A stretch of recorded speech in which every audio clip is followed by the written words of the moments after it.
Coming up, an update from MIGIZI in Minneapolis after a fire destroyed its headquarters last summer. And in Alaska, generations unite as elders and youth strengthen their bonds. I'm Patty Thalahungva. Join us for those interviews plus headlines from Indian Country Today. The Walter Cronkite School of Journalism and Mass Communication at Arizona State University is honored to be a supporter of Indian Country Today. Working with award-winning professors, Cronkite students learn news reporting, social media, shooting and editing videos, and producing content for communications industries. Cronkite's 15 professional programs give students the opportunity to cover critical issues throughout the U.S. and beyond.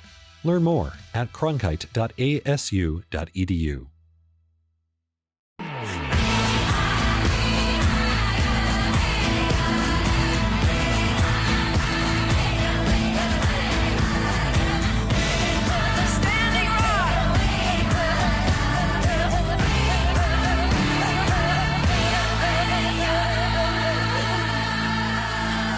This is Indian Country Today.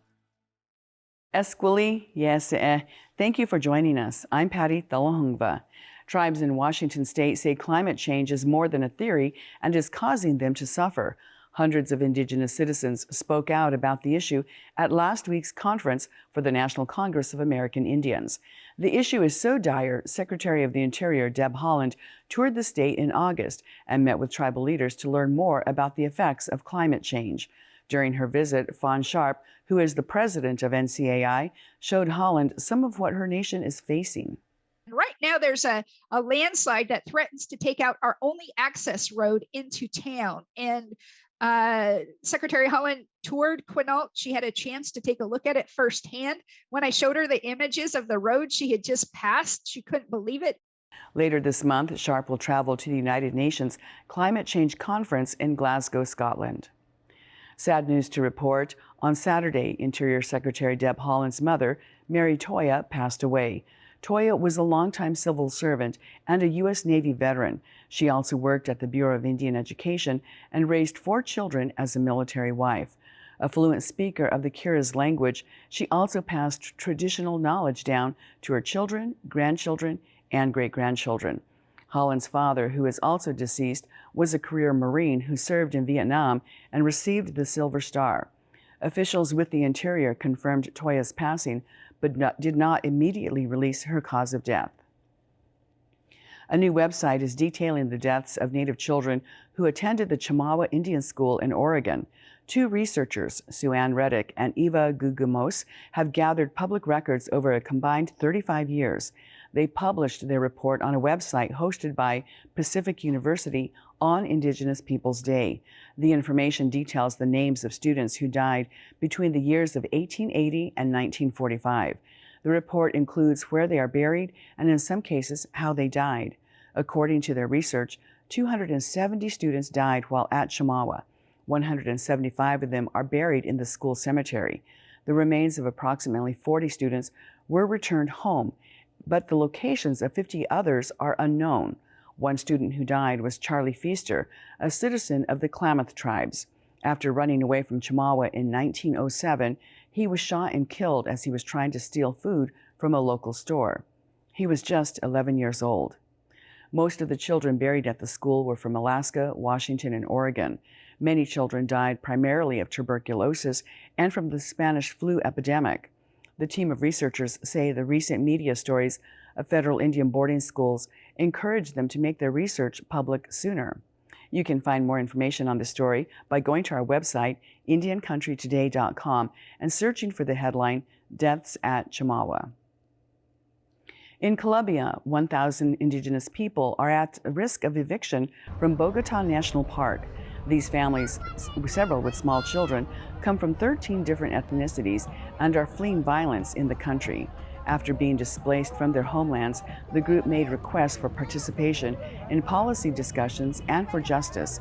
With aid from the government running out, they decided to camp and protest while asking for more resources. Efectiva en la política pública. We are indigenous people displaced by the armed conflict, and if we are to be relocated or returned, then do it, but we demand our rights as indigenous people. In recent months, more displaced Indigenous people fleeing armed groups have made their way to the campsite. The Cholitas Fashion Show is a celebration of Bolivia's capital and indigenous culture. These women took to the catwalk to celebrate the 473rd anniversary of the capital's foundation and to boost the pandemic-stricken local economy. The Chola or Cholita are traditionally Aymara women whose distinct traditional dresses were the highlight of the show. Indigenous models on the runway also showed colorful blankets, bowler hats, and the jewelry of the popular Andean culture. Fashion designer Rosario Sanginez says being a Cholita goes beyond fashion. More than a tradition, being a Cholita from La Paz is a way of life. Cholita is not only the one who goes out to dance or to show her dress, being Cholita is a way of life in itself. The country's indigenous people have suffered from decades of discrimination, but recently, Native women like the Cholitas are empowering themselves and their culture. And those are the headlines for Indian Country Today. I'm Patty Thalahungva. Coming up, rising from the ashes, MIGIZI has a bright future in Minneapolis. And elders connecting with youth in Alaska.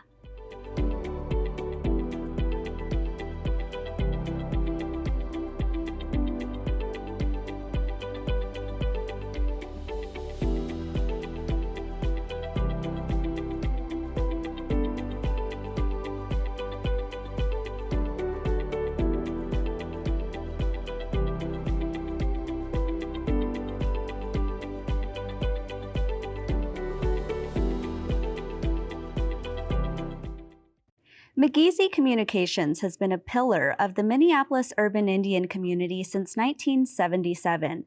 Through the decades, it has served thousands of youth with opportunities to advance their knowledge in the media and beyond.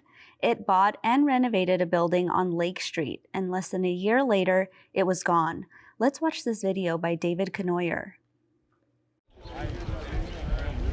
Just down the sidewalk from still smoking embers, there's Smudge and Prayer for a Minneapolis nonprofit organization serving Native American youth. This nonprofit has served Indigenous youth for over 40 years. We're responding to a legacy. The home of the nonprofit called MIGIZI was burned on the third night of destructive protests following the death of George Floyd while in custody by Minneapolis police. With widespread looting and vandalism in the city, members of the American Indian movement had stood watch. For the first night, AIM was here trying to protect MIGIZI from being vandalized. And the night before, it was not touched. That protection worked, but late-night flames still apparently jumped from nearby buildings. Watching the destruction of MIGIZI, an institution that has been the foundation for organizing, for education, for opportunity, for building community together, is no longer there. We did not do that. We have been coming together to take care of our community. MIGIZI CEO Kelly Drummer is sad, if not angry. But she isn't pointing fingers. That night, this whole city block was in chaos. MIGIZI youth are in disbelief. Yeah, it just helped all of us. What do you think about what you see? It's crazy. It's heartbreaking, you know. Kelly Drummer joins us today. She's Oglala and MIGIZI's executive director. Welcome, Kelly. Thank you so much for having me. Tell us, where is MIGIZI today? Well, we are in a temporary space where I'm at today on 32nd Street, so about a block from our previous building. And we're operating programs out of this location and the Minneapolis American Indian Centers, where our Green Jobs location is located now. And then we also work out of the University of Minnesota for some of our first-person productions programming. It's been more than a year now since this video was shot, and of course MIGIZI was burned down. Tell us, what kinds of emotions do you feel looking back now more than a year later versus, at the time? Well, on May 28th, we held a memorial walk a year after the fire, and that was a really healing experience from moving from our previous land to our new building, which is at 1845 East Lake Street. So literally about 2 blocks down from our previous site. And the excitement is really building around our new building and where we're going to be headed. We're looking for the building to be a net zero green building. And so we're in a $5.2 million capital campaign to help us reach those goals. $5.2 million is a lot of money. Tell us how the community has sort of rallied around fundraising for that. So we're very, very fortunate because we've raised around 2.5 million from donors since the fire on May 29th. And so we're halfway to our goal. So we're really looking to complete the rest of the fundraising by May of 2022. We hope to have our building completed by then and all our programs operating at that location. That's very exciting. And do you have anything planned? I know it's a little bit out of the way, but is there anything planned currently? Yes, we're planning to have a grand opening in September of 2022 when school is in session. It really is looking back to 2019, and that is when we had our grand opening of our previous building. So it's kind of a little bit bittersweet for me to have to look back at 2019 and then 2022, but we're very, very happy with the design of the building and the ability that we'll have to support our green jobs programming with solar, geothermal heating, and a rooftop garden. It will be a state-of-the-art facility for us. That sounds wonderful. I want to learn a little bit more about sort of the archives that have been at MIGIZI. Tell us, have those been saved, and what is the update on that? Yes, the day of the fire, actually, all of the boxes that held the digital archives were transferred, and we fortunately received a $500,000 Minnesota Humanities Center grant, and we have digitized all of those tapes. And so all of those tapes are now located on a server, and we hope to secure some more funding to have those categorized and cataloged so that they could be used across the country. There's a long history within that archive, and our founder, Laura Waterman-Woodstock, would be very, very pleased knowing that these tapes survived and will continue on in our community. How are the youth feeling about getting back into the space? You know, it's COVID and the pandemic has really hit our community hard, and then the civil unrest and also the location of where we're at is really at the core of where all of that unrest occurred. But gradually, as the school year started and schools have reopened, we've brought lots and lots of kids into our space. I wish I could show you the mural that they've established in our open space over the summer. And really, we've been working really hard to engage them and focusing really on culture and well-being and how we can support them academically within this changing time of not, really being in school for 18 months and engaging them back into community, back into school, back into, some sort of structured environment. Mm. You talked about a great point that I want to elaborate on, and that's these themes of civil unrest and COVID happened all at the same time of this fire. Looking back now, how do those themes play into the burning of this building, but also I guess you could call the rebirth of something new? Yeah, the youth have really, really taken a hold of what has happened, not only to our organization, but in our community. And they've been establishing, there's been a walk for missing and murdered Indigenous women. There was just a boarding school walk the end of September. The walk that we held in the end of May, really engaging kids in the social justice issues that are occurring in our community and how can they be a part of it and how can they lead efforts for change. And so we've been really working hard to facilitate those feelings and how do you express those in art and in communications. Many of our youth worked on COVID messaging throughout the summer and the importance of getting vaccinated. They created a theme of herd immunity. And so there's a billboard on Lake Street with how bison and the herd immunity is essential to ending the pandemic. So we have billboards across Lake Street, and our youth actually created that design, and it's being used really across the state. Kelly Drummer, do you have any last thoughts for us about MIGIZI Communications? I just want to talk a little bit about our resilience. Looking back at last year, we were able to start programming right away in the summer after our fire. We opened up our temporary space in March. We have a new building. We're really moving forward and healing from what happened, and how can we be here for our youth permanently and in a really beautiful green building and space. So we're really looking forward to the future. Kelly Drummer, thank you so much. Thank you. When we come back, we'll get a preview of the Elders and Youth Conference that started Sunday in Alaska.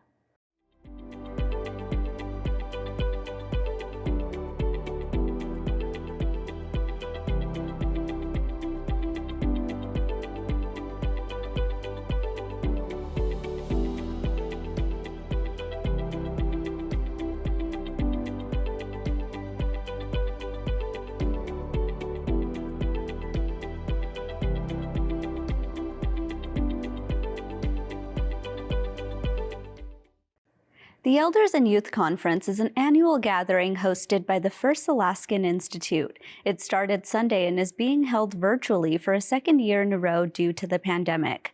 ICT Special Correspondent Megan Sullivan spoke to Elder Ruth Booth. Ruth is this year's Elder keynote speaker, and she tells us about her goals for the conference. Today, we have Ruth Booth. She's 84 years old, a mother, grandmother, and a great-grandmother. She is a part of the Metlakatla community and is renowned for her ability to make traditional medicines. Welcome, Ruth. Is there a piece of advice that you got from older generations when you were younger that has really stayed with you? Just like I said, the grandma was the one that pushes us. The grandmother and the aunties, besides mom. So we always have to listen to our auntie. Yeah, so it was a nice way of putting things. We can't get mad at them because they're telling us the truth. Like now there's food shortage, it's coming up. It means you have to jar everything that comes your way, like celery, and I've been doing baked beans, but I don't put bacon in it. Cooked it for 2 days and put them in a jar and boil it in 20 minutes. So it's there, in the case of emergency. Why do you think having a conference like Elders and Youth is important? Because after they go, who's going to take their place? Time is so precious to us now that we have to step in and tell them what to do and how to do that. So that's the reason why. Our thanks to Megan Sullivan for bringing us that interview with Elder Ruth Booth.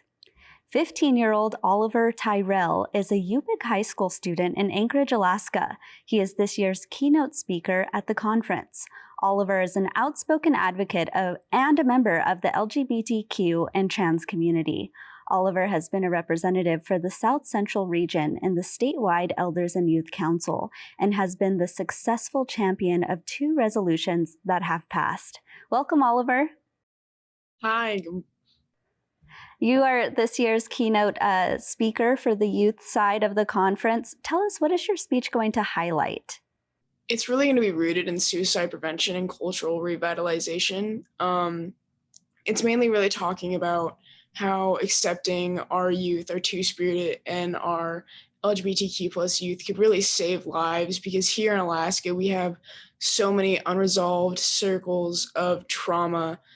And what my job is and what my work is all about is helping solve and helping not create another cycle of unresolved trauma. And those cycles of trauma is something that's being addressed by both the elders and the youth. How do you expect that people are going to react to your speech? Well, as you know, the LGBTQ plus topic is very touchy with some people. And so I think that there's really going to be mixed reactions because, you know, in today's mainstream society, we were colonized and we were westernized to think that the LGBTQ plus were bad people or not normal, when really it's completely natural and it's something that you can't really help. And in our Alaska Native ways, we practice acceptance and accepting each other for who we are. And, you know, just some of the things that we see out there and these suicide rates from being not accepted isn't the Alaska Native way. And in preparing for those mixed reactions, how do you do that? Well, all of my life, I knew that I was different from pretty young. And so I've always kind of dealt with that whiplash of being a little bit different than everybody else. And so when I came out to my grandparents as transgender, there was definitely a lot of whiplash from that.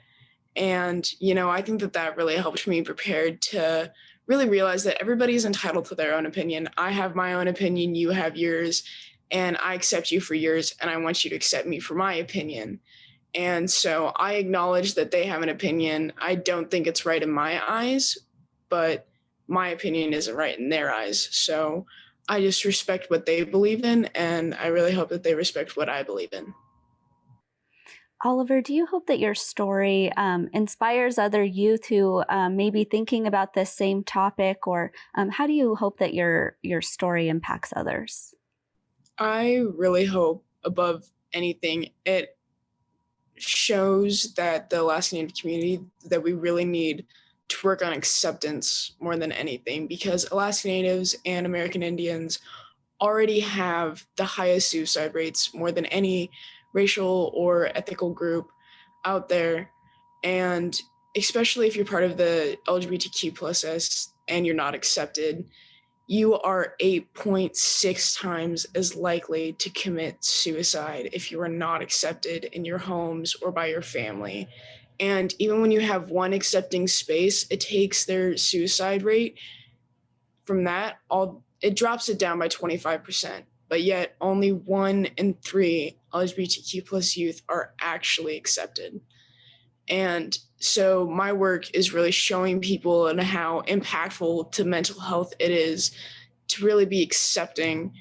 And it's more like, because I have diagnosed depression and anxiety.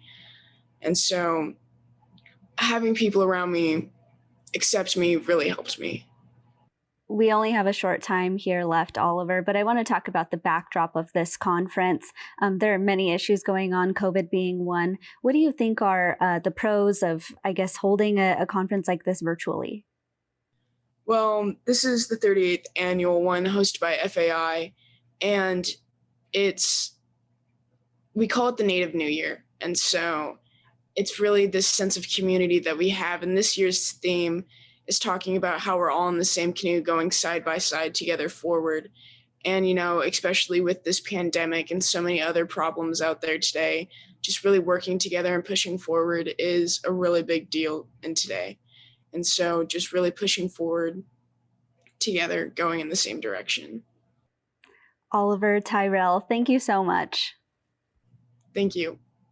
The National Indian Education Association convention wrapped up this weekend in Omaha, Nebraska. Shirley Snavy has this report. 800 students and educators returned to an in-person conference to learn and reconnect.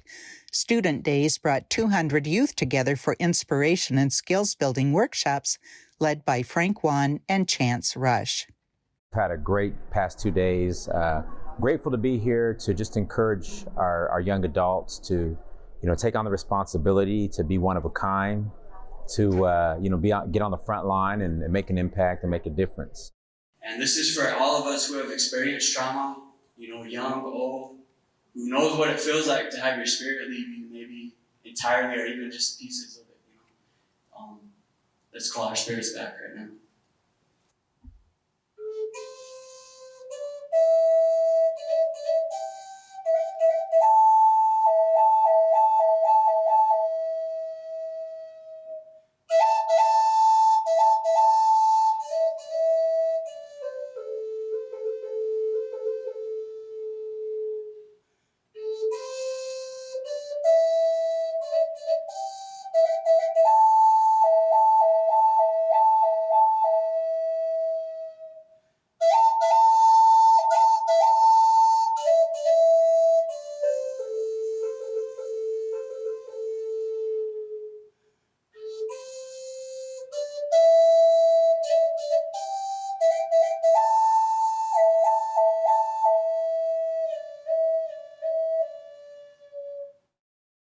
This is the first time in a decade the National Indian Education Association has had student days.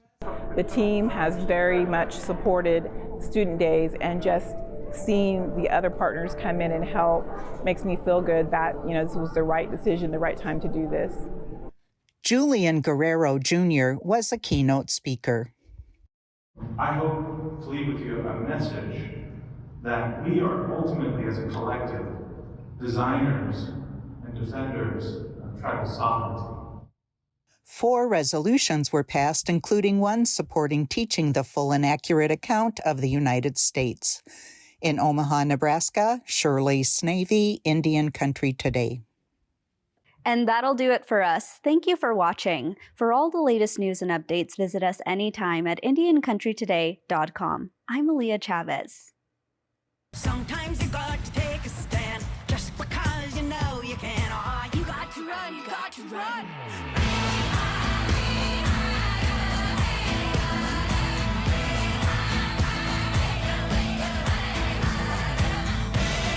Standing Rock.